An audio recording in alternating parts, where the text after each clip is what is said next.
हम लोग मानव में व्यवस्था, परिवार में व्यवस्था और समाज में व्यवस्था तक बात कर लिए। प्रकृति में व्यवस्था का भी एक लेवल का इंट्रोडक्शन जो है अगले सेशन में कर लिया था हमने, इसके पहले वाले में।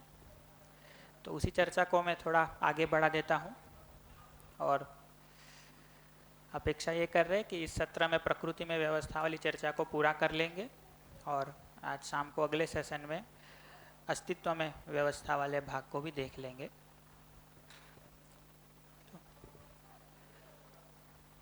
प्रकृति को देखें तो इकाइयों के समूह के रूप में उसको हम देख सकते हैं कि जितने भी यूनिट्स हैं, जितनी भी इकाइयां हैं, वो सबको एक सम्मिलित रूप में जब देखते हैं या एक एक के रूप में भी यदि देखना चाहे, बट जनरली तो समूह के रूप में उसको जब देखते हैं तो उसको प्रकृति कहते हैं। इकाइयों को देखें तो जड़ और चैतन्य ऐसी दो इकाइयां हैं अस्तित्व में देखें तो, है ना। और इकाई का मतलब है क्रिया होना, तो जो भी वस्तु है वो एक क्रिया है। तो जैसे ये है, ये एक वस्तु है, एक इकाई है ना। अब ये कोई क्रिया तो करता ही है। यदि ये बिगड़ जाए तो आपको लगेगा कि कोई क्रिया नहीं कर रहा, लेकिन इसके अंदर देखें तो इलेक्ट्रॉन तो घूम ही रहे, इसके अंदर अणु परमाणु लेवल पे तो कुछ कुछ क्रिया है ही। तो ऐसे आसपास जितनी भी वस्तुएं दिखती है, मतलब जो भी इकाई है, जो भी कोई यूनिट है, जो भी कोई वस्तु है, वो क्रिया तो है ही, है ना। लेकिन अभी भी हम उसी लाइन को लेकर चल रहे हैं कि ये सब भी प्रस्ताव है, तो इसको कोई मान लेने की ज़रूरत नहीं है। आप इसको जांच भी सकते हैं कि जितनी भी वस्तु है वो वस्तु है तो वो क्रिया है ना। तो एक तरह से देखें तो भाई इतनी सारी वस्तुएं हैं प्रकृति में, इतनी सारी क्रियाएं हो रही है, तो इन सबको स्टडी करना हो तो एक ज़िंदगी तो कम ही पड़ जाए, इतनी सारी वस्तुएं हैं तो इन सभी वस्तुओं को हम लोग अभ्यास मतलब अध्ययन करने के अर्थ में देखेंगे तो चार भाग में बांट के देखते हैं। कौन से चार भाग में बांट के देखते हैं? तो एक भाग कहा पदार्थ अवस्था, कि जिसमें सारी जो पत्थर है, मिट्टी है, मणि है, धातु है, ये सारी चीज़ों को पदार्थ अवस्था कहते हैं। उसके अलावा देखेंगे तो कोई ऐसी भी इकाइयाँ दिखती है कि जिसमें प्राण वायु का आवागमन होता है, कि जो सांस लेने लगती है वस्तु, तो उसको फिर प्राण अवस्था कहते हैं, कि अब उसमें सांस लेने की प्रक्रिया हो रही। इसमें देखेंगे तो वो प्रक्रिया नहीं हो रही, ठीक है। इसके साथ जब ये प्राण का आवागमन जुड़ता है तो उसको प्राण अवस्था कहते हैं। उसका जब एक मतलब और विकास के रूप में देखें तो शरीर बनता है और शरीर को कोई सेल्फ जो है चलाता है, तो उसको जीव अवस्था कहते हैं। और उसी का जो सबसे विकसित शरीर है, सबसे विकसित ब्रेन जिसके पास है और जिसमें समझने की क्षमता है, ज्ञान पाने की क्षमता है, उसको ज्ञान अवस्था कहते हैं। तो इस रूप में देखें तो पूरी प्रकृति को इन चार अवस्थाओं के रूप में देख सकते हैं। ये ठीक है? मतलब कोई रह जा रही है, कोई इकाई, कोई यूनिट ऐसा बनता है कि जिसको इन चार में ना रख सके? थोड़ा सोच लीजिए। प्रकृति में आपको जो कुछ भी दिखता है वो इन चार में से किसी न किसी एक में आ जाता है, या कोई ऐसा भी कोई क्रिया है ऐसी कि जो इन चारों में नहीं आती?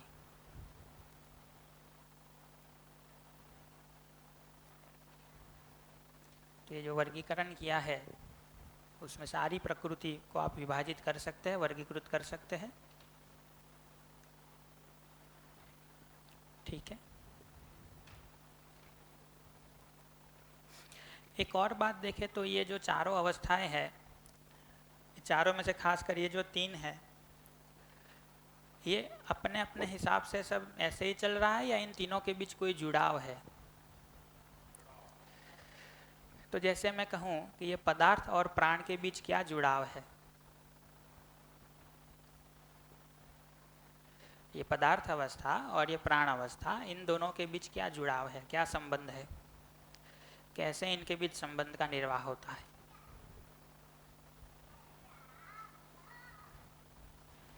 ये जो पदार्थ अवस्था और प्राण अवस्था दोनों एक दूसरे पर निर्भर है। पदार्थ अवस्था में मिट्टी और धातु जो भी है और पेड़ पौधे मतलब मिट्टी से अपना पालन पोषण करते हैं और अपने आप को विकसित करते हैं। जब जब मिट्टी के अंदर बीज को डाला जाता है तो वो धीरे धीरे मिट्टी के माध्यम से अपना पालन पोषण करके विकसित रूप में होता है, जड़ चेतन, और धीरे धीरे उसका पेड़ पौधों के रूप में विकास होता है। और जब जब पतझड़ का मौसम आता है तो उस टाइम जब पेड़ अपनी पत्तियां गिरा देते हैं और नई पत्तियां आती है, उस टाइम वो तो हरा भरा बन जाता है और वो जो पत्तियां होती है वापस मतलब खाद में परिवर्तित हो जाती है और वापस मिट्टी का आकार ले लेती है, मिट्टी बन जाती है। बिल्कुल। तो ठीक कहा कि ये पदार्थ अवस्था जो है इसी पर ये प्राण अवस्था उगती है, इसी से पोषण लेती है ना। और बदले में क्या देते हैं, तो अपनी पत्तियां गिरती है तो इससे ये और ज़मीन अच्छी बनती है। उसके अलावा क्या वापस देते हैं देखेंगे तो इसकी जो जड़ें हैं वो ज़मीन को बांध के रखती है, मिट्टी बह नहीं जाती। तो इसका संरक्षण भी करते हैं, इसका पोषण भी करते हैं। तो इन दोनों के बीच ऐसे दोनों तीर लगेंगे कि इससे इन्होंने कुछ लिया, वापस कुछ दिया। ऐसे ये प्राण और जीव, इन दोनों के बीच कैसे जुड़ाव देखते हैं आप?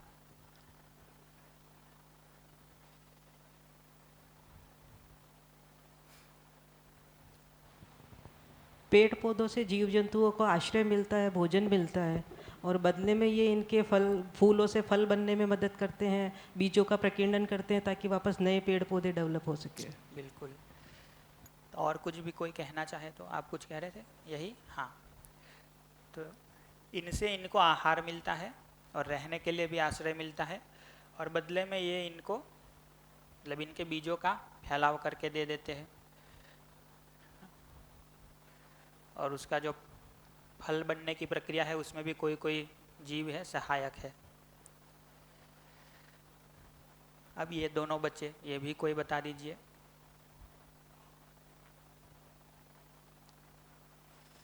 इन दोनों के बीच संबंध को देख लिया, इन दोनों के बीच देखा, इन दोनों के बीच कैसे देखेंगे?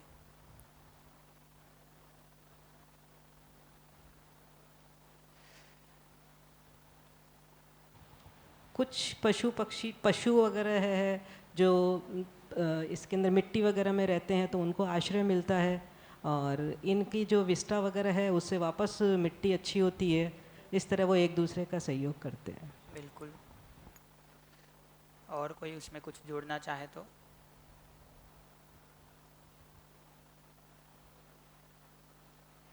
एक तो ये ठीक ही बताया कि कुछ लोग जो है वो मिट्टी में रहते हैं इनमें से, और बदले में इसको वो मतलब ज़मीन में रहते तो ज़मीन को थोड़ा भरभरा बना देते हैं, एकदम हार्ड नहीं रहती ज़मीन, क्योंकि इसको खोद के ही तो अंदर रहते हैं।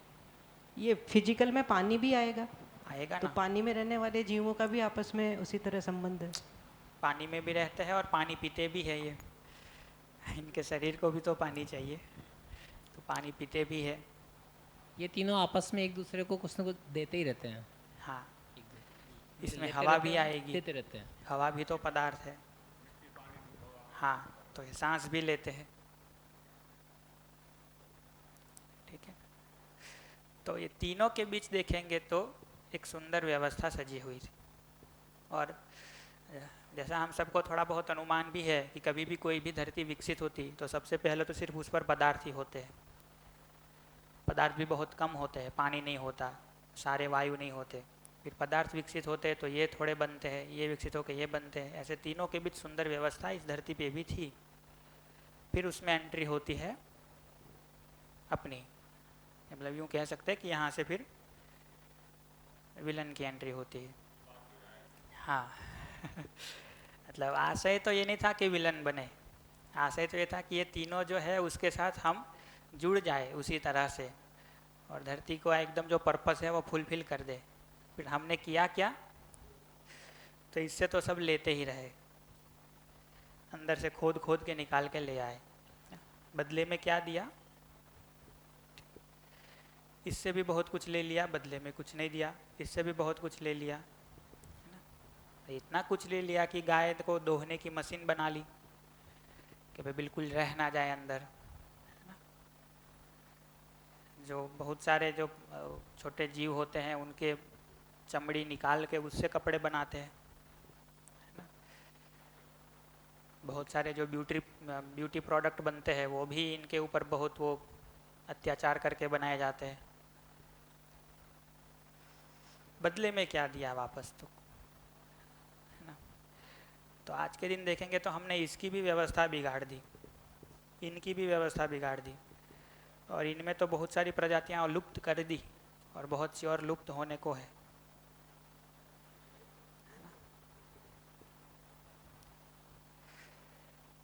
लेकिन देखेंगे कि हमको स्वीकार क्या है, तो स्वीकार तो यही है कि कुछ ऐसा मॉडल सोचे कि प्रकृति की तीनों अवस्थाओं के साथ पूरकता से जी सके।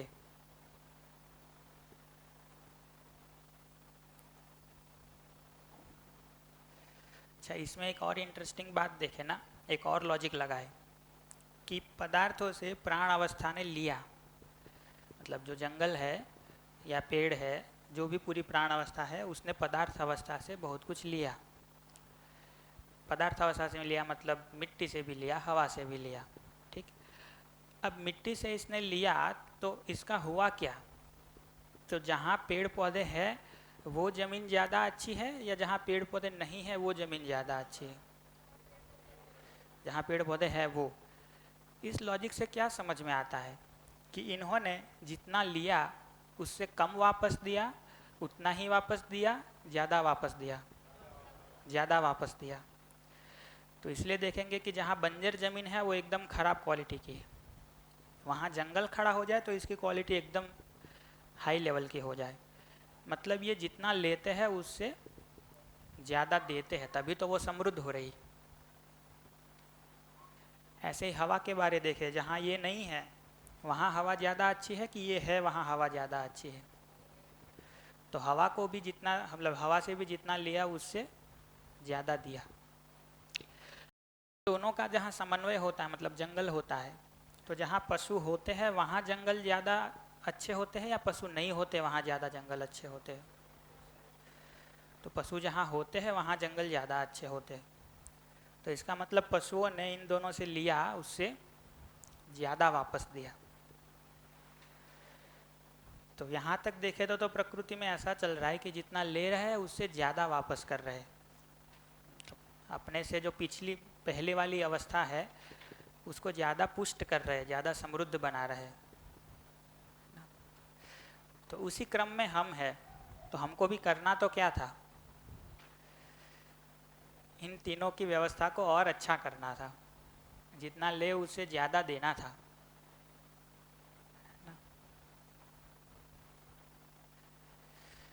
तो एक तो बात उससे देखेंगे कि जो समस्या हो गई वो तो ये हो गई कि प्रकृति में जितनी स्पीड से चीज़ें बन रही है उससे ज़्यादा स्पीड से हम यूज़ करने लगे।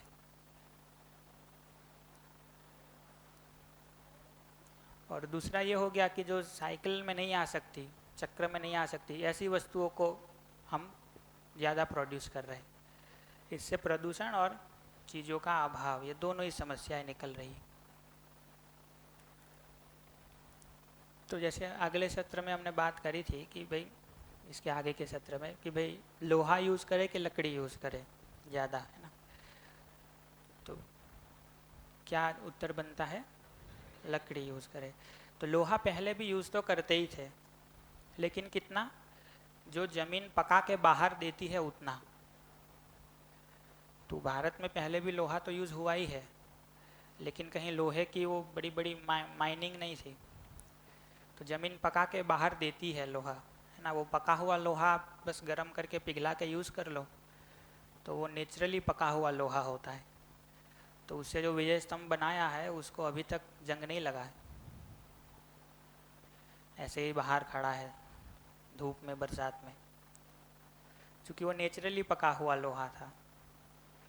अब हम क्या करें कि भाई ये तो धीरे धीरे आ रहा है बाहर, हमको तो और बहुत चाहिए, तो हमको क्या खोदना नहीं आता, खोद के निकाल लाएंगे ना, और खुद पका लेंगे उसको। तो खुद पका लो, कितना भी पकाओ, कितना भी कलर मारो ऊपर, जंग तो लग ही जाता है ना, क्योंकि नेचुरली पका हुआ नहीं है वो। तो हमको जितना ज़रूरी है उतना तो धरती हमको निकाल के दे ही रही है बाहर, बट हम उससे बहुत ज़्यादा चाहते हैं तो अंदर जा जा के निकाल के ले आते हैं। ठीक, तो इसको भी समझे देखे तो बहुत कुछ तो इसमें भी करने का, सोचने का स्कोप है। ये पके हुए के से के क्या मतलब है? वो उसको अपना भी निकलता था क्या? है, वो अपना भी बाहर आता था क्या? हाँ, आप मतलब हम लोग, मैंने भी देखा हुआ है एक जगह तो, कि आप मिट्टी में देखे ऐसे मिट्टी हाथ में लेके वो करेंगे तो कुछ मिट्टी के कण होंगे, कुछ छोटा छोटा छोटा कण लोहे के होंगे, ऐसे वो- एक दो जगह मैंने भी देखा हुआ है। वो तो आपने- अभी भी मिलता ही है। हाँ, नहीं तो आप कह रहे हो पका हुआ से क्या मतलब? पका हुआ का मतलब है कि आज जो लोहा ज़मीन में अंदर से निकालते हैं उसको डायरेक्ट यूज़ नहीं करते हैं, उसको बहुत सारे केमिकल प्रोसेस से वो तो करते हैं। वो पहले सॉलिड रूप में मिला था क्या? नहीं, सॉलिड से मतलब नहीं है, पक्का का मतलब ये है कि उसको आप यूज़ कर सके, उसको एक शेप दे सके, फिर लंबे टाइम तक वो टिक सके। उसके लिए उसको अशुद्धि होती है तो वो कोर कहते हैं, उसको खनिज कहते हैं, उससे धातु निकालते हैं, उसकी पूरी केमिकल प्रोसेस है जो आज हम खुद करने लगे हैं। लेकिन ऐसा कहते हैं कि प्रकृति खुद करती है वो प्रक्रिया, और हमको अच्छा, वो केमिकल प्रोसेस खुद ही कर देती है। और हमको खनिज मतलब धातु बना के बाहर देती है। तो मतलब वो अशोक स्तंभ जो बना हुआ है वो उसका प्योर। हाँ, और ऐसे जो निकला हुआ है वो बहुत मतलब हमारे प्रोसेस किए हुए से बहुत अच्छा क्वालिटी का होता है। हाँ, वैसे भी हम व्यवहार जगत में देखते तो जो पुरानी वस्तुएं होती थी वो काफ़ी यूनिक है, मतलब अभी भी हम देखते हैं उनकी जो मजबूती होती है, सॉलिडनेस होती है। आज अभी जो वर्तमान समय में जो मेटल आ रहा है उनमें पुरानी चीज़ों के मुकाबले में बहुत मतलब है ना। कमज़ोर क्वालिटी का आ रहा है। तो इसी तरह से देखेंगे तो हम बहुत मतलब धरती को बीमार कर चुके हैं। अब तो बीमार भी जो बता रहे हैं ना कि वो भी छोटा शब्द है, अब तो उबल रही है धरती, उस जगह पर आ गए। बट थोड़ा और डिटेल में स्टडी करेंगे ना इन चारों अवस्थाओं को, तो एक तो उसको इनकी क्रियाओं के रूप में स्टडी कर सकते हैं कि ये चारों अवस्थाएं जो है उनमें जो जो भी वस्तुएं इकाइयाँ दिखती है उनमें क्रियाएं क्या क्या होती है। तो ये जो पदार्थ है जिसमें मिट्टी है, धातु है, हवा पानी है, मणि है, पत्थर है, ये सारी जो वस्तुएं है उसमें देखेंगे तो रचना विरचना होती है। मतलब कोई एक बनता है चीज़, फिर उसकी विरचना हो जाती है, कुछ बनता है कुछ विरचना हो जाती है। तो सारे पदार्थ अवस्था में देखेंगे तो ये रचना विरचना उसके अंदर चलती रहती है। हाँ, विरचना मतलब डिकम्पोज हो जाना। और ऐसा नहीं है कि ये कोई एक पॉइंट ऑफ टाइम पे हो जाता है, ये हो ही रहा है। जैसे ये चेयर है, ये बन गई है, लेकिन ये बहुत धीरे धीरे धीरे धीरे विरचित तो हो ही रही है। तो आप इसको किसी कमरे में बाहर ऐसे ही छोड़ दो और 10 साल बाद वापस आओ तो इतनी मजबूत रहेगी या थोड़ी कमज़ोर पड़ गई होगी? तो बहुत स्लो प्रोसेस हो रहा है बट हो तो रहा है। ऐसे हर पदार्थ में देखेंगे तो रचना और विरचना चलता ही रहता है, या तो कुछ बन रहा है या तो बनने के बाद फिर वापस विरचित हो रहा है। ऐसे ही देखेंगे प्राण अवस्था में क्या चल रहा है, तो प्राण अवस्था में देखेंगे तो ये रचना विरचना तो होती ही है। पेड़ पौधों में भी कुछ बनता है कुछ विरचित होता है, ये तो हो ही रहा है। उसके साथ एक और क्रिया जुड़ जाती है श्वसन की और प्रश्वसन की, सांस लेना और सांस छोड़ना, रेस्पिरेशन, है ना। तो रचना विरचना तो हो ही रही है पदार्थों की तरह ही उसमें भी। उसके साथ साथ देखेंगे तो प्राण अवस्था में श्वसन और प्रश्वसन भी होता है। ठीक है, तो कोई भी पेड़ है, कोई भी पौधा है, कोई भी बेल है, उन सब में देखेंगे तो सांस ले रही है, सांस छोड़ रही है। ये बंद हो गया तो फिर उसको पदार्थ कहेंगे। तो जैसे पेड़ की जो टहनी है वो उससे लगी हुई है और उसमें श्वसन प्रश्वसन हो रहा है, तो फिर वो प्राण अवस्था का ही नहीं इकाई है। उसको वहाँ से तोड़ दिया और ये बंद हो गया तो वो पदार्थ बन गया। ठीक है, पत्ती है जब तक पेड़ पे है तब तक वो प्राण अवस्था की यूनिट है। जब पेड़ से अलग कर दिया और ये बंद हो गया सांस लेना तो वो पदार्थ बन गया। ऐसे देखेंगे कि जीवों में क्या होता है। तो ये जीवों का जो शरीर है वो शरीर तो बेसिकली प्राण अवस्था ही है, क्योंकि उनके शरीर भी जो है वो किसी न किसी पदार्थों से ही बने हैं और उनके शरीर में भी ये सांस लेने की प्रक्रिया हो रही है। तो जीवों के शरीर में देखेंगे तो वो है तो प्राण अवस्था की ही इकाई, इसलिए उसमें तो यही दो क्रियाएं होती है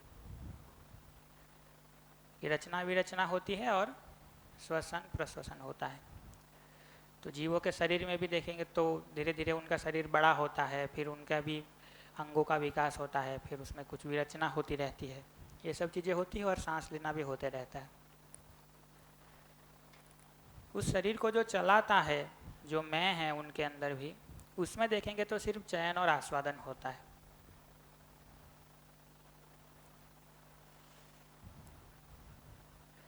जो हमने सेल्फ की क्रियाओं में सबसे नीचे देखा था, सबसे पहली क्रिया के रूप में चयन और आस्वादन। तो इसलिए आप देखेंगे कि गाय के सामने अब दो तरह के चारे रखेंगे, एक हरा और सूखा। सूखा तो वो कौन सा खाएगी, तो हरा ही खाएगी, क्योंकि दोनों का स्वाद उसके अंदर मतलब बना हुआ है कि इसका ये स्वाद है, इसका ये स्वाद है। उसके आधार पे वो चयन करती है कि कौन सा खाना है।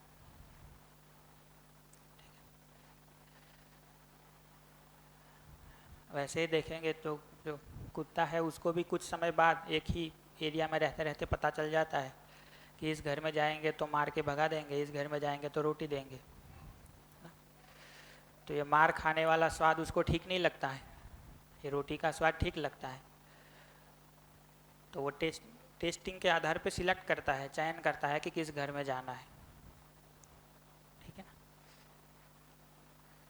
ऐसे ही सारे जीवों में देखेंगे तो ये चयन और आस्वादन तो दिखेगा।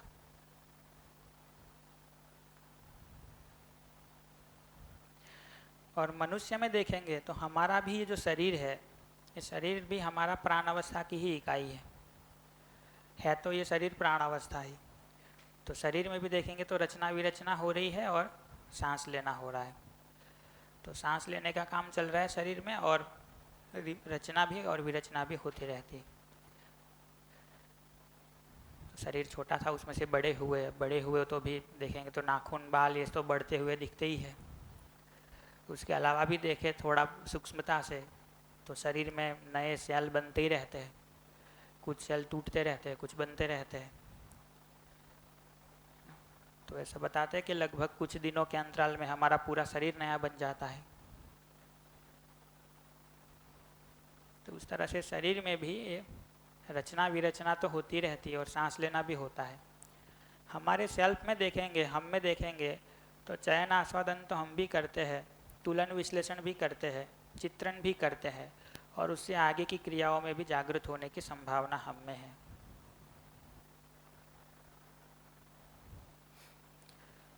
तो इस रूप में देखें तो इतनी की क्रियाओं के रूप में चारों अवस्थाओं को अभ्यास किया जा सकता है, मतलब अध्ययन किया जा सकता है।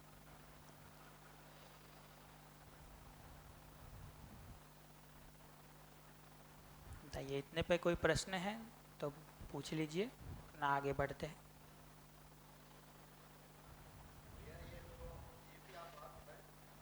यहाँ ही पढ़ा है।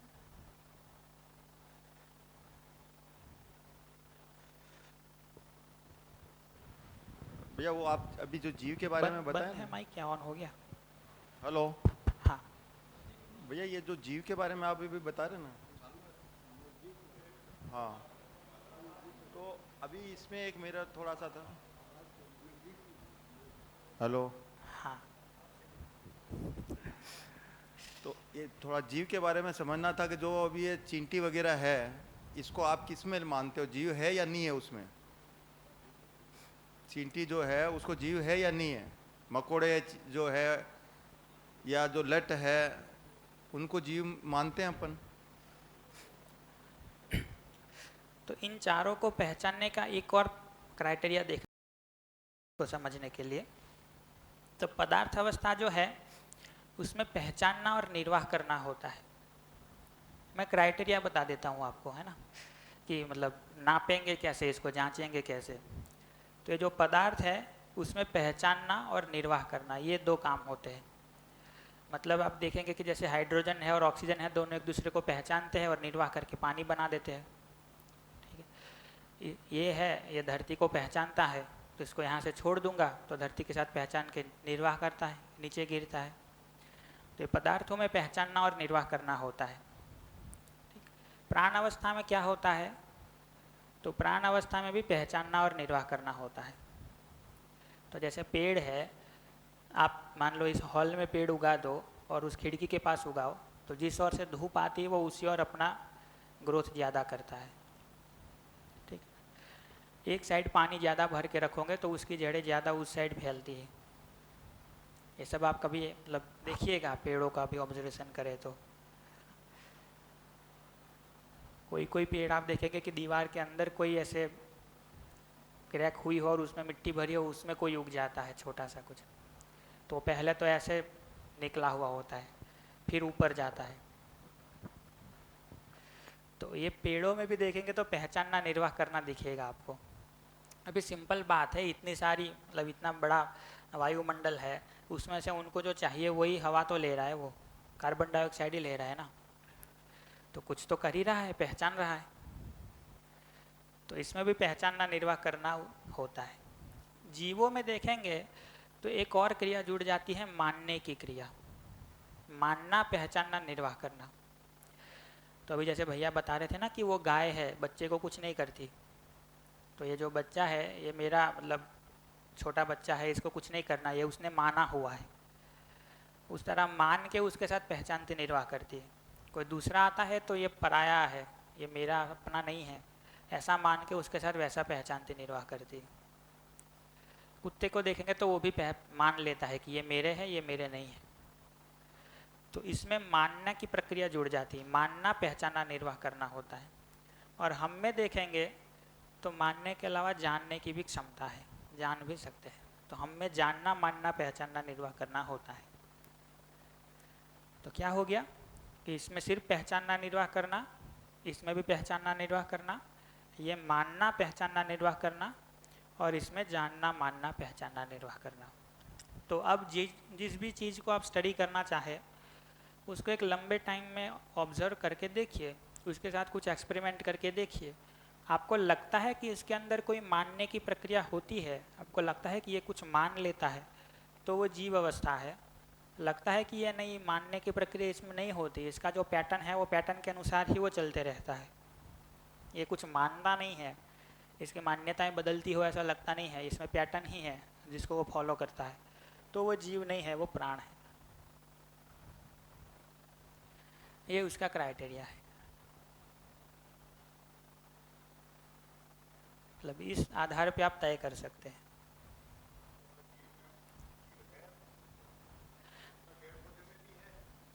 अभी तो ये कह रहे हैं कि जिसमें मानने की प्रक्रिया होती है उसमें जीव है, जीवन है, जीवन उसको चलाता है, तो वो जीव अवस्था है। जिसमें मानने की प्रक्रिया नहीं हो रही है वो प्राण अवस्था ही है। हाँ, अब इसमें आप जितने भी स्टडी करना चाहे वो कर सकते हैं इस बेस पे।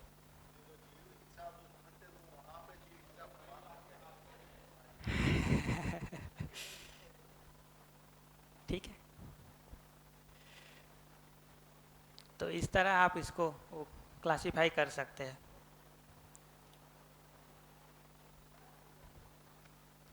तो ये इनकी क्रियाएं हैं। ठीक, इसमें कोई प्रश्न है तो बताइए। और ठीक है, तो एक और चीज देख लेते हैं, वो है धारणा। धारणा का मतलब है स्वयं में होने की व्यवस्था। अपने में उसकी क्या व्यवस्था है, मतलब वो ऐसा क्या है जिसको वो धारण किए रहता है, जिसको वो कभी छोड़ता नहीं है।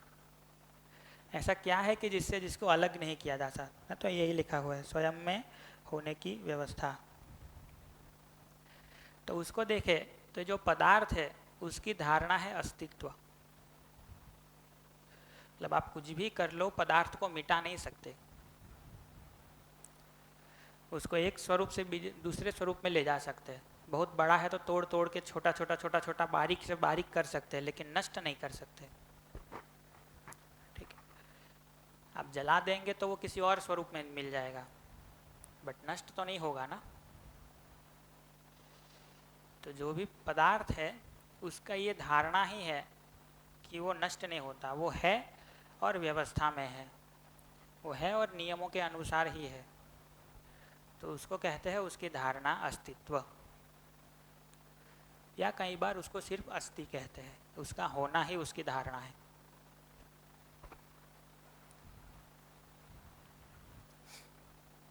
पेड़ पौधों में देखेंगे, पदार्थ प्राण अवस्था में देखेंगे तो क्या है, तो उसमें अस्थि तो है ही, उसके साथ साथ पुष्टि भी है, मतलब कि उसका ग्रोथ होना, उसका तो विकास कहे एक तरह से वो होना ना। तो जो भी प्राण अवस्था है उसमें पुष्टि तो है ही।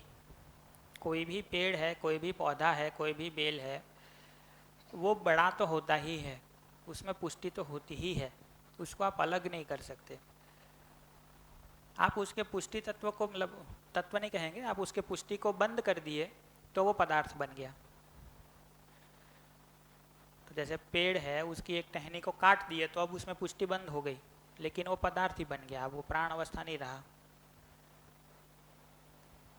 ठीक, तो ये उसकी धारणा है। जीवों में देखेंगे क्या है धारणा, तो उनके शरीर में तो अस्थि और पुष्टि है ही, उनके शरीर में तो अस्थि मतलब होनापन भी है और पुष्टि भी है, उसके साथ जीवों में जीने की आशा भी है। कोई भी जीव है वो जीना चाहता ही है। तो जीव अवस्था की ये धारणा है कि उसमें जीने की आशा है। आप कुछ भी कर लो, कोई भी ऐसा जीव नहीं पा सकते आप कि जिसमें जीने की आशा ना हो। जब कभी भी उसको लगेगा कि मर सकते हैं तो उसमें भय बनेगा ही, या तो वो भागेगा या आप पे अटैक करेगा। तो ये जीने की, हाँ माइक दीजिए पीछे।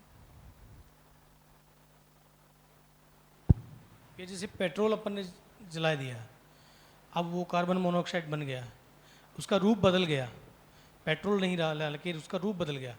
अब क्या जो कार्बन मोनोऑक्साइड जो गैस बनी, अब वो हमेशा उसी फॉर्म में रहेगी या वापस पदार्थ अवस्था में बदलेगी, या क्या बनेगा, या वैसे ही बना रहेगा परमानेंट? है तो पदार्थ अवस्था ही, कार्बन मोनोऑक्साइड भी पदार्थ अवस्था है, हवा भी तो पदार्थ ही है ना। चाहे घन है, प्रवाही है, वायु है, जो भी है तो पदार्थ। ठीक, तो ये पेट्रोल में से कार्बन मोनोऑक्साइड बन गया।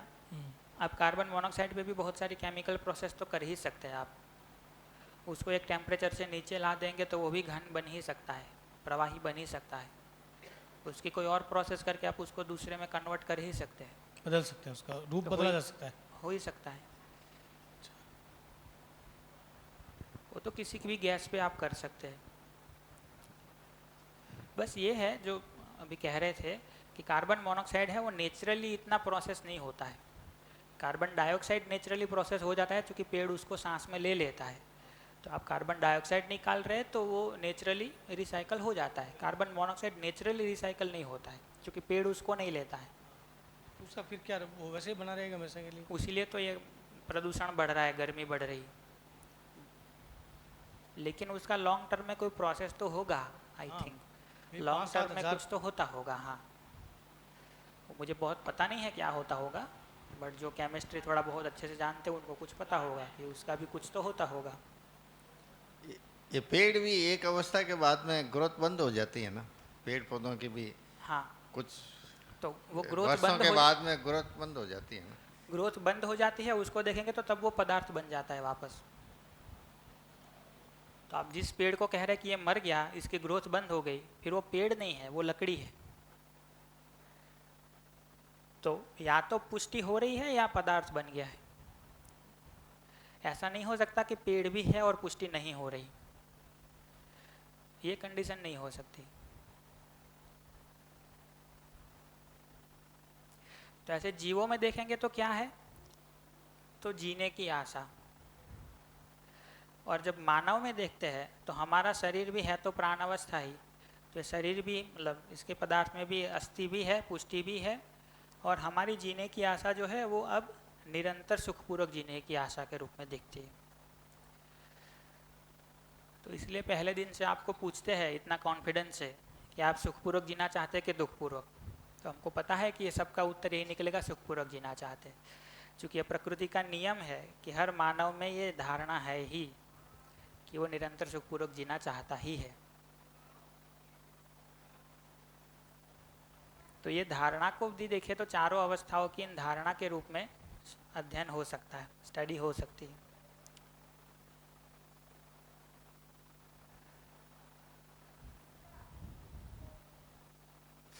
अब एक और चीज देखें तो है अनुषंगीयता। ये पढ़ पा रहे हैं आप लोग?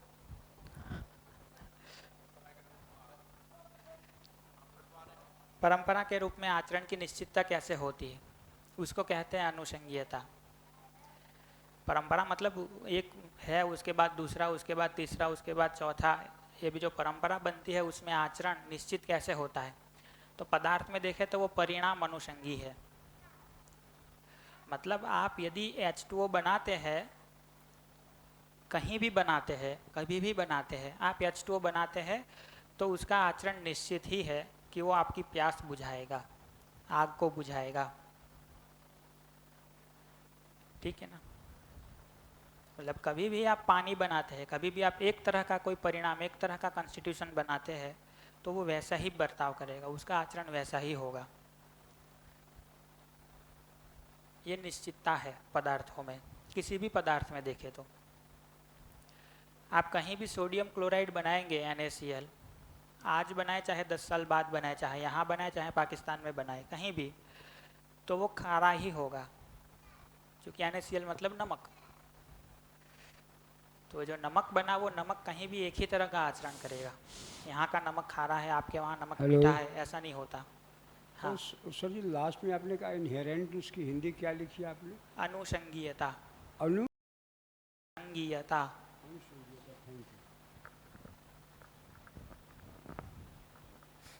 ऐसे ही प्राण में देखेंगे तो जैसा बीज वैसा आचरण।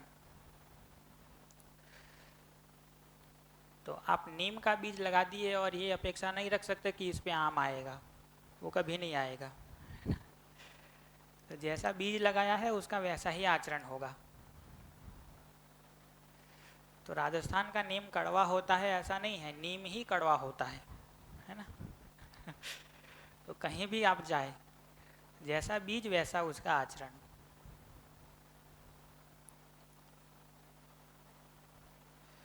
और ये मुझे कई बार ऐसा बड़ा सुंदर लगता है कि आप एक ही ज़मीन में एक साइड नीम लगाओ, दूसरी साइड आम लगाओ, दोनों को एक ही तरह की मिट्टी मिल रही है, एक ही तरह की हवा ले रहे, आप दोनों को एक ही तरह का खाद पानी दो, एक का जो फल आएगा वो कड़वा होगा, एक का जो फल आएगा वो बहुत मीठा होगा।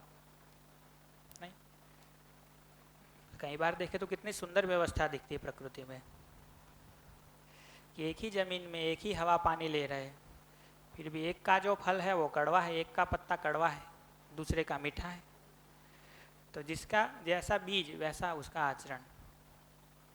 जीवों में देखेंगे तो जैसा उनका वंश वैसा उनका आचरण। तो गाय का जो बच्चा जन्म लेगा वो गाय ही होगा, तो गाय जैसा ही जिएगा। वो कई बार कहते हैं ना कि गधे को कहना नहीं पड़ता गधा बन गधा, इंसान को कहना पड़ता है इंसान बन इंसान। ऐसा गुजराती में कहते हैं, आप लोगों के यहाँ पता नहीं। मतलब यह कि इनका तो जैसा वंश है वैसा आचरण हो जाता है, हमारा वैसा नहीं है। हमको जैसे शिक्षा संस्कार मिलते हैं हम वैसा आचरण करते हैं।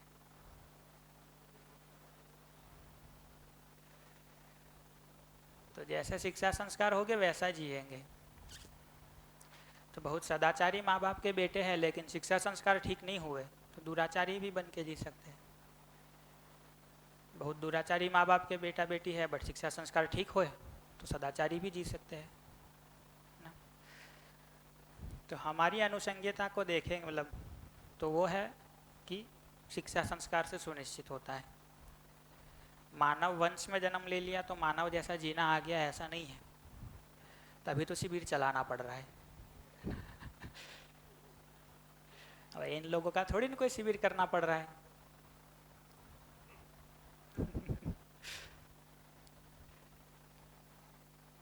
तो तो मानवीय मूल्यों से जी सके उसके लिए हमको प्रोग्राम करना पड़ता है, वैसा शिक्षा संस्कार डेवलप करना पड़ता है।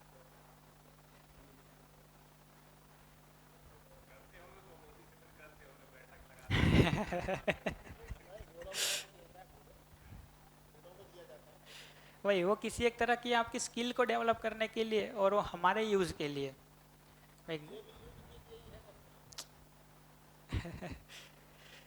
एक और चीज देख लेते हैं, वो है स्वभाव। ये चारों अवस्थाओं का स्वभाव कैसा है ना? तो स्वभाव की व्याख्या क्या कर रहे हैं? व्यवस्था में भागीदारी। मतलब ये जो व्यवस्था है, वो व्यवस्था में जिस तरह से आप भागीदारी करते हैं, ये चारों अवस्थाओं की इकाइयाँ, उसी को कहते हैं उनका स्वभाव। तो पदार्थ अवस्था का स्वभाव क्या है? तो संगठन विघटन, कुछ बनना कुछ विघटन होना। इन प्राण का क्या स्वभाव है? तो संगठन विघटन होता है, उसके साथ साथ सारक मारक। सारक का मतलब होता है पोषण देने वाला, मारक का मतलब है शोषण करने वाला। ठीक। जीवों का देखेंगे तो शरीर तो उनका भी वही है, इनमें या तो क्रूरता दिखती या तो अक्रूरता दिखती। तो कोई जीव क्रूर है, कोई अक्रूर है। अक्रूर मतलब क्रूर ना होना, तो ये उनका स्वभाव है। ठीक। मानव के स्वभाव को देखेंगे तो क्या है? तो मानव में धीरता, वीरता, उदारता है, ये मानवीय स्वभाव है। तो हर मानव धीरता, वीरता, उदारता पूर्वक जीना चाहता है और जी सकता है, यदि शिक्षा संस्कार ठीक हो, समझदारी ठीक हो तो।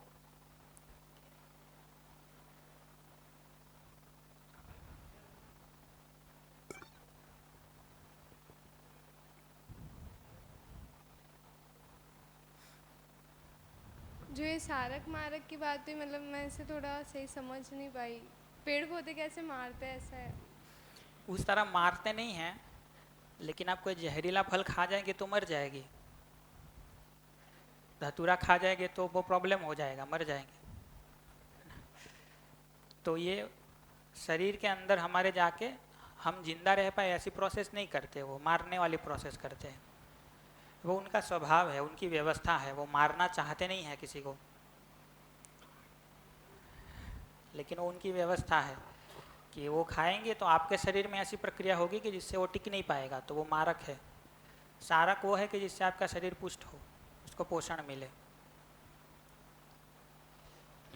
तो भैया ये जो पुष्टि वाला और जीने की आशा और ये सारक मारक, ये क्रूरता क्रूरता, इसमें मतलब चार ये जो ब्लॉक है, जैसे मतलब मेरा जो एक्सपीरियंस रहा है, जैसे पेड़ है अगर वो बीच में से किसी रीजन से कट जाता है या दो पार्ट्स में हो जाता है, तो आप उसको वापस ज्वाइन कर दोगे ना, वो तो वापस कुछ दिन में रिपेयर हो जाएगा। ठीक है, एक तो ये बात। दूसरा जो ये क्रूरता क्रूरता है, कोई आप मतलब मकोड़ा हो गया या ये जो बी होगी, येलो कलर की बी होती हैं, तो इनमें भी मारक की ही होती है कि आप जब तक इनको छेड़ नहीं रहे तब तक तो ठीक है, और जैसे ही छेड़ोगे तो वो काटने को आएंगी या काटते ही हैं, किसी तरीके का जो भी जहर है, वो पॉइजन है, वो इंसर्ट करते ही हैं आपकी बॉडी में। तो और अगर आप उनको मारते हैं तो वो तड़पते भी हैं एक लेवल तक। तो क्रूरता क्रूरता तो वहाँ दिखती है।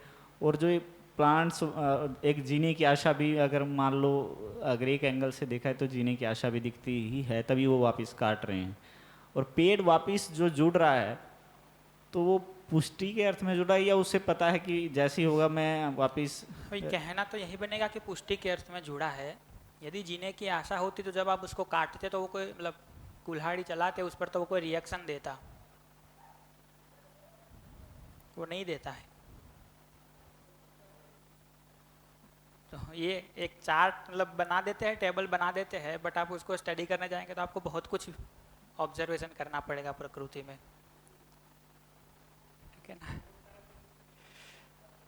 वही तो पेड़ जो किसी भी कंडीशन में सरवाइव कर जाता है, वो तो उसकी पुष्टि का धर्म मतलब वो है, धारणा है। जीने की आशा रूप में देखेंगे तो फिर वो भय रूप में भी दिखता है कि जहाँ उसको लगता है कि नहीं जी पाएंगे तो वहाँ भयभीत होता है, रिएक्ट करता है। अब ये सब थोड़ा आपको सोचना पड़ेगा।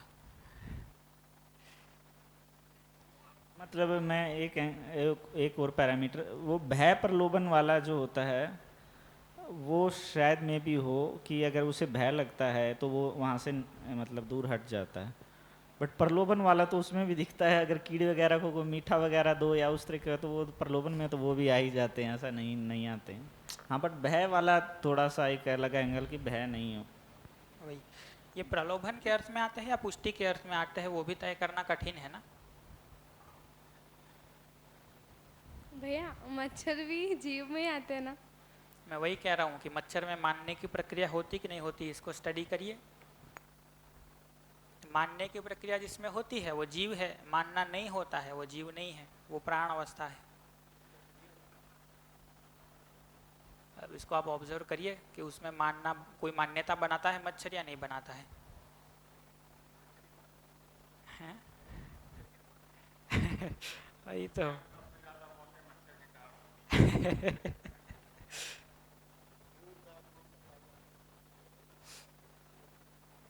ठीक।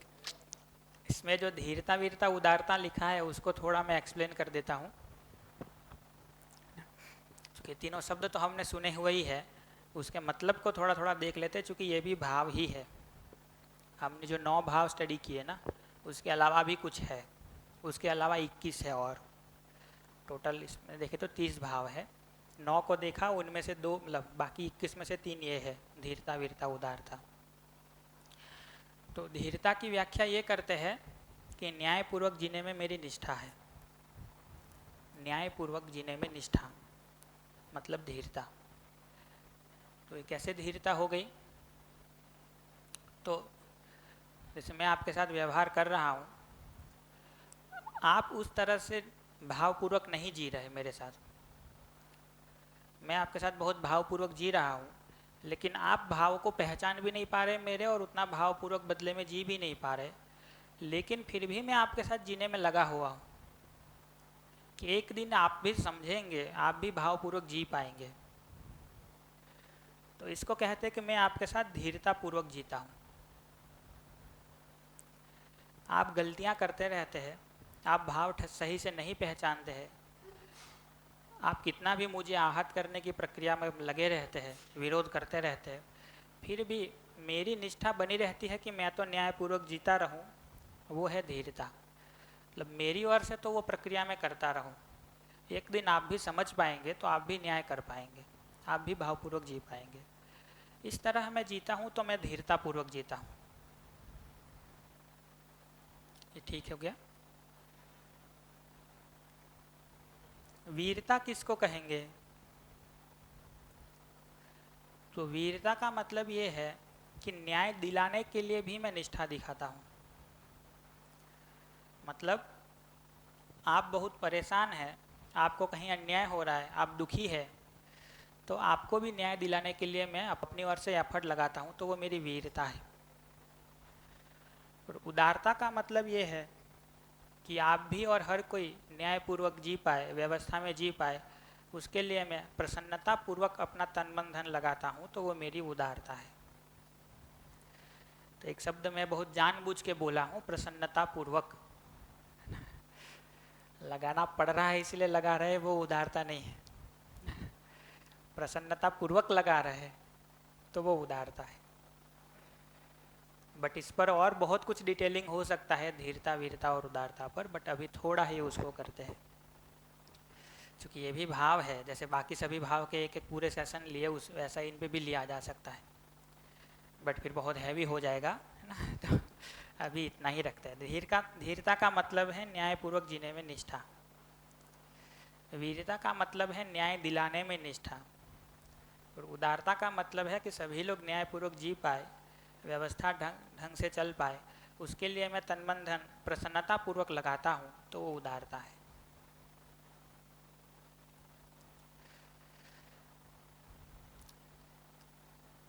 तो इस पूरे टेबल में आपको कोई भी बात अभी भी क्लियर ना हो रही हो, कुछ किसी पे और कुछ क्लैरिटी चाहिए हो तो बताइए।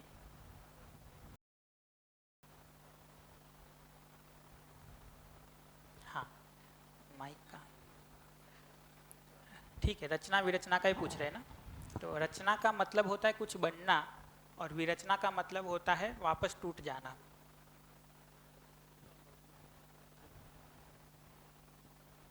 विरचित हो जाना। तो एक लेवल पे देखेंगे तो वीरता को हम ऐसा मानते रहे कि युद्ध भूमि में बहुत सारे बाणों की वर्षा हो रही है आप पे और उसके सामने भी आप जा रहे हैं लड़ने, तो आप वीर हैं ना। वो तो वीरता है ही, उसको डिनाई नहीं कर रहे। लेकिन ये घर में आपको जहाँ पता है कि मैं इनके पास जाऊँगा न्यायपूर्वक जीने, तो ये न्याय तो नहीं करेंगे, उल्टा बहुत सारे शब्दों से बाण बरसाएंगे ना, मुझे बहुत आहत करने की कोशिश करेंगे। और पता होते हुए भी उनके शब्दों के बाणों की वर्षा के बीच से आज आप निकल के उनके सामने जाते हैं न्यायपूर्वक जीने, वो भी तो वीरता ही है, नहीं है? तो वो भी वीरता है कि दूसरा मुझे आहत करने की कोशिश में है, फिर भी मैं उसके साथ न्यायपूर्वक जीने के लिए तत्पर हूँ, तो वो भी वीरता है। यदि मानव में ये शिक्षा संस्कार ठीक से हो पाते हैं तो पीढ़ी से पीढ़ी सही ज्ञान की, सही शिक्षा संस्कार की, सही मानवीय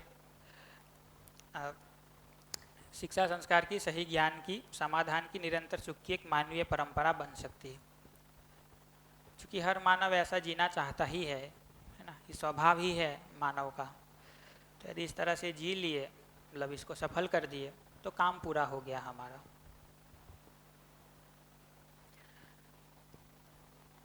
तो एक आखिरी बात बस करनी है 2-4 मिनट में, उसको करके इसको समअप करता हूँ। बट एक बार और पूछ लूँ कि आपका अभी इसमें कोई डाउट है तो बता दीजिए। हैं? उदारता का मतलब है कि ये बाकी लोग सब न्यायपूर्वक जी सके, व्यवस्था स्थापित हो सके, उसके लिए प्रसन्नता पूर्वक मैं तन मन धन अपना लगाता हूँ उसमें।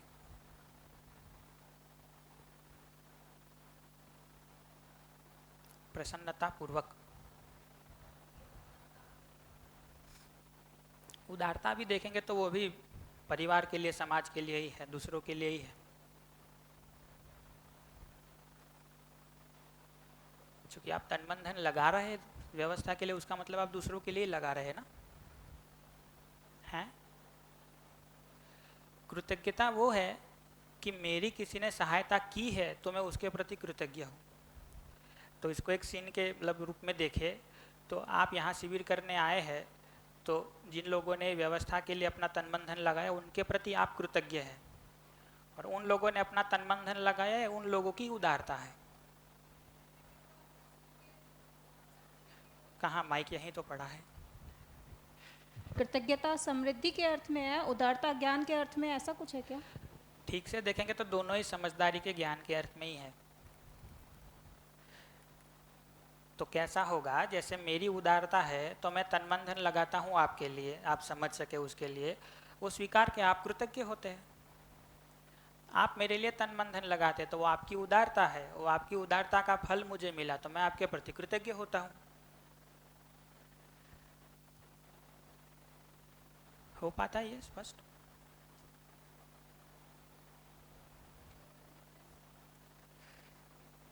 वही डिफरेंस ये है कि उदारता जो है वहाँ आप देने की स्थिति में है, कृतज्ञता ये है कि किसी ने आपको कुछ दिया है, वहाँ आप लेने की स्थिति में है।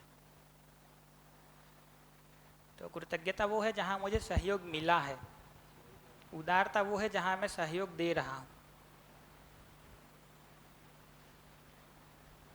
हाँ, यानी उदारता का प्रतिफल है कृतज्ञता। तो दोनों ऐसे चलते रहेंगे। आप कृतज्ञ होके उदार होंगे, उदार हो मतलब जो उदार होगा वो वापस कृतज्ञ होगा। ये भाव का सारा सुंदरता है ये सब। मतलब जैसे मैंने आपसे कुछ लिया तो वो लेके मैं कृतज्ञ हुआ तो वापस देने के लिए भी तो तैयार होऊंगा, तो कृतज्ञ होके उदार हो पाऊँ। और जिसके ऊपर कृतज्ञता की गई वो वापस मतलब वो उदार होगा।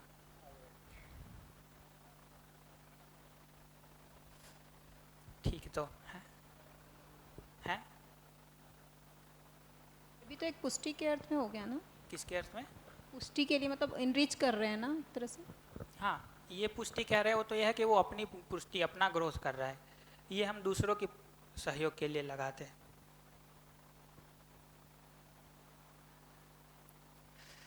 ठीक है, तो एक आखिरी बात करके इस पूरी बात को क्लोज करते हैं। ये संख्या में देखें आप, चारों अवस्थाओं में थोड़ा अनुमान करिए कि ये जो चारों अवस्थाएं हैं उसमें संख्या सबसे ज़्यादा किसकी है? सबसे ज़्यादा संख्या में कौन है?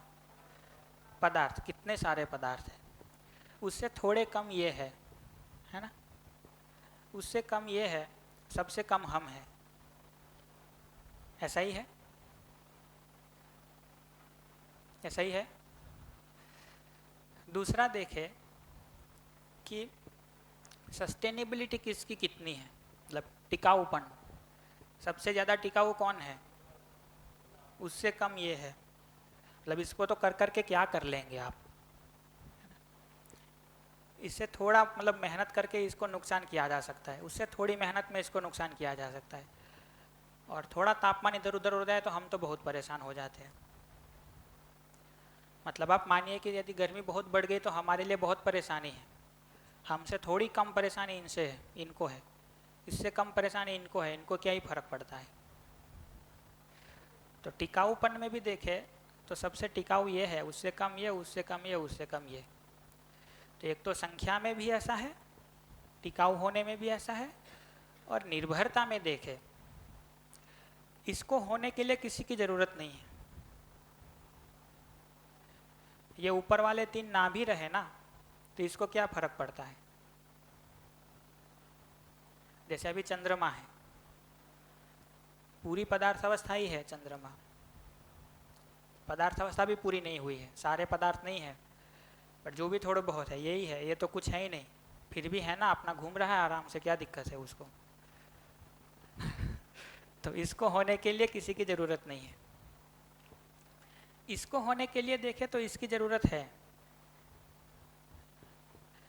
ये नहीं होगा तो ये नहीं हो सकते। तो इसको होने के लिए इन दोनों की ज़रूरत नहीं है, लेकिन इसकी ज़रूरत है। कहीं भी आपको डाउट लगे तो पूछ लीजिएगा, है ना? ये ठीक लग रहा है ना? इन लोगों को होने के लिए, जीव अवस्था को होने के लिए इन दोनों की ज़रूरत है, हमारी ज़रूरत नहीं है। और दिखता भी है, हमारे होने से पहले सब चल ही रहा था, ये तीनों थे ही। हमको जीने के लिए इन तीनों की ज़रूरत है। ये तीनों में से एक भी निकल जाए तो हमारा जीना नहीं हो पाएगा।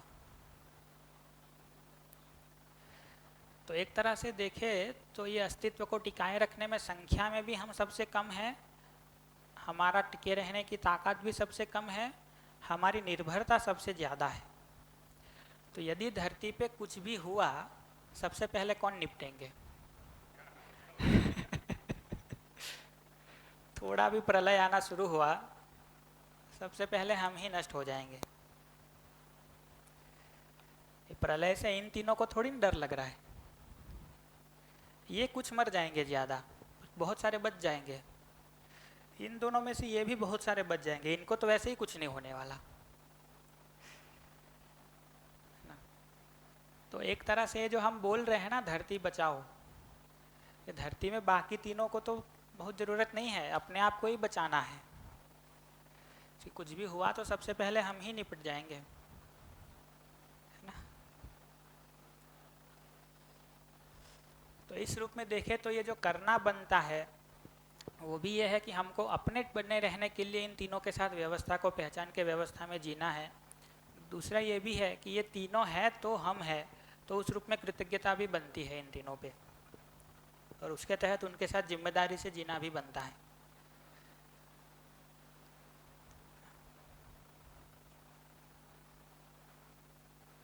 तीनों के साथ जिम्मेदारी से जीना भी बनता है, व्यवस्था में जीना भी बनता है। तो पूरी बात के सार को देखें तो पूरी प्रकृति में जितनी भी वस्तुएं हैं, जितनी भी इकाइयां हैं, जिसको हम क्रिया के रूप में देख सकते हैं, उन सभी को चार भाग में हम वर्गीकृत करते हैं, जिनको चार अवस्था कहते हैं। उन चारों के बीच देखें तो व्यवस्था का एक सुंदर स्वरूप है ही, बाकी तीन तो व्यवस्था में है ही निश्चित आचरण पूर्वक। हमारी भी सहज स्वीकृति वो व्यवस्था को समझ के व्यवस्था में जीने की ही है। हम समझ जाए और उन तीनों के साथ व्यवस्था में जीने लगे तो हम इस धरती पर बहुत सुंदर ढंग से चारों अवस्थाओं में सुंदर हार्मनी को बनाए हुए जी सकते हैं। तो प्रकृति में व्यवस्था पर देखें तो हमको इतनी बात करनी,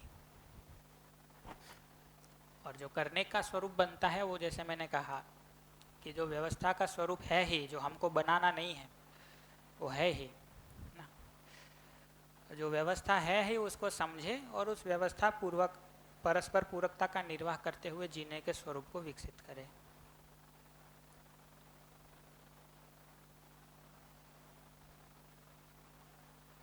तो इतनी बात है प्रकृति में व्यवस्था पर जो हमको हमारी ओर से करनी होती है। इसमें कहीं भी कोई डाउट रह गया है तो बताइए, था हम लोग फिर ब्रेक कर लेते हैं। कोई शेयरिंग है तो भी बताइए। मेरा सवाल ये, अपन ने बात की कि हमें करना चाहिए कुछ, तो हमें क्या करना चाहिए? पहला काम तो ये है कि ये जो व्यवस्था है उसको समझे, क्योंकि व्यवस्था को समझे बिना कुछ करने जाएंगे तो हम अव्यवस्था फैलाए उसके चांस बहुत है। ठीक, तो पहला काम तो यह है कि कुछ भी कदम उठाने से पहले ये व्यवस्था क्या है जो पूरी प्रकृति में बनी हुई है उसको हम समझे, पूरा समझ ले। दूसरा ये है कि अब उस व्यवस्था में हमारी भागीदारी क्या है उसको समझे। हम है तो हमारा व्यवस्था में कंट्रीब्यूशन भी तो कुछ होगा, तो हमारा कंट्रीब्यूशन क्या है, हमारी भागीदारी क्या है उस व्यवस्था में, उस भागीदारी को समझे। और तीसरा है कि उस भागीदारी को आज के दिन कैसे पूरा किया जा सकता है, क्या स्टेप्स लिए जा सकते हैं, उसको आइडेंटिफाई करके उसको करना शुरू करें। हाँ ठीक है।